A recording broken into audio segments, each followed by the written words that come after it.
प्रियंका वाड्रा ने 1000 फ्री बस का प्रस्ताव रखा योगी जी के सामने और फिर उसको स्वीकारा। लेकिन इस तरह का कुछ प्रस्ताव या उस तरह की सक्रिय भूमिका में क्या आप नजर आए मजदूरों को लेकर, अखिलेश जी? जो बसें चलनी चाहिए थी वो बसें शुरुआती में चलनी चाहिए थी, और फिर उत्तर प्रदेश जैसा इतना बड़ा प्रदेश, मैं तो 70,000 बोलता हूं, लेकिन मुझे सरकार के एक अधिकारी ने बोला कि आप 70,000 मत बोलिए, आपको 90,000 बसें बोलना चाहिए। उत्तर प्रदेश जिस पर 90,000 बसें हों वो दूसरों की बसों से चलेगा उत्तर प्रदेश की जनता। और फिर अगर बसें ही किसी को देनी थी तो जब बच्चे राजस्थान से निकले थे तो मैं चाहता हूं कि हमारे गरीब मजदूरों के लिए बस क्यों नहीं उपलब्ध हुई। वहीं पंजाब में से चल करके पैदल पैदल सहारनपुर के बॉर्डर पे गरीब मजदूर पहुंच गए थे, आखिरकार पंजाब से बसें क्यों नहीं मिली उनको। और तब जब लॉकडाउन हो गया था शुरू में तब, इसलिए मैं राजनीति में नहीं कहना चाहता हूं कौन क्या कर रहा है, लेकिन मुझे खुशी है कि एक एक समाजवादी कार्यकर्ता और खासकर उत्तर प्रदेश की जनता कहीं ना कहीं जो गरीब हैं, जो बेसहारे, उनकी मदद कर रही है जनता। और वहीं समाजवादी कार्यकर्ता एक एक खड़ा होकर के जो अपनी सामर्थ्य है उसके हिसाब से मदद कर रहा है। मुझे खुशी है इस बात की। आप योगी जी पर तो हमला कर ही रहे हैं, लेकिन मुझे लगता है कि कटाक्ष आपने प्रियंका वाड्रा पर भी किया कि पंजाब में बसें क्यों नहीं मिली मजदूरों को। क्या आपका मानना है कि राजनीति से प्रेरित था उनका ये प्रस्ताव? मैं किसी के बारे में कुछ नहीं कहता हूं, जो इस वैश्विक महामारी में मदद करना चाहता है उसे मदद करना चाहिए, लेकिन उत्तर प्रदेश को जरूरत नहीं थी किसी की मदद की। यहां पर 70,000 से ज्यादा बसेस हैं और फिर इस उत्तर प्रदेश ने सबसे ज्यादा लोकसभा के सांसद दिए हैं। आखिरकार हमने ट्रेनें क्यों नहीं मांगी और समय पर ट्रेनें क्यों नहीं मांगी? क्या हमने वो तस्वीरें नहीं देखी, वो दिल्ली और उत्तर प्रदेश की सीमा पर किस तरीके से मजदूर इकट्ठा हो गया था? क्या देश ने नहीं देखा वो उस समय बसेस कहां थी? क्यों देरी की सरकार ने? अगर चाहती सरकार तो ट्रेन और बस चला करके, भरोसा दिला करके उन्हें बस और ट्रेन से लाया जा सकता था। बहुत सारे सवाल हैं अखिलेश जी, और एक सेकंड को जरा मैं आपको भी कहूंगी कि जरा सा सोचकर मेरे अगले सवाल का जवाब दीजिएगा। बहुत बड़ा मानवीय संकट है ये, पूरे विश्व के सामने, हिंदुस्तान के सामने भी लोगों की जान जा रही है, पैंडेमिक इसे घोषित किया गया है, पॉलिटिक्स अपनी जगह पर है और वो तो अनंत है, चलती रहेगी। ज्योति पासवान नाम की एक लड़की जिसका वीडियो वायरल हुआ कि वो किस तरह से गुरुग्राम से लेकर दरभंगा बिहार तक साइकिल पर अपने पिता को लेकर गई, हर किसी को झकझोर दिया उस तस्वीर ने। उस वक्त आपने भी पहल की, पैसा पहुंचाया उस लड़की तक, लेकिन क्या हम प्रतीकों में ही उलझ कर रह जाते हैं? क्या हम पॉलिटिक्स में ही उलझ कर रह जाते हैं? क्या ये मजदूरों की समस्या इतनी विकराल नहीं है? क्योंकि ये महामारी का वक्त है।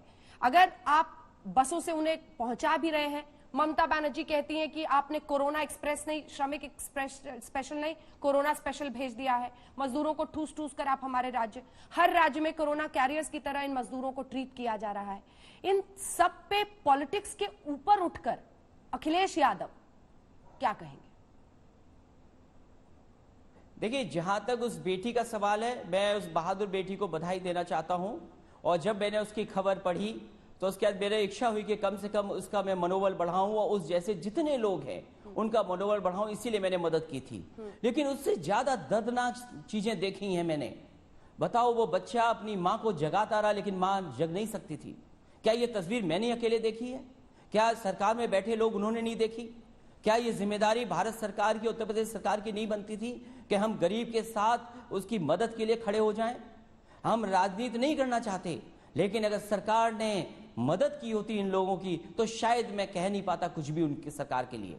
लेकिन सरकार ने गरीब जनता को धोखा दिया है, ये पूरा देश और गरीब इस बार जान गया है। मैं जानना चाहता हूं, 20 लाख करोड़ पैकेज मिला है, किस गरीब को मिल गया, किस दुकानदार को मिल गया?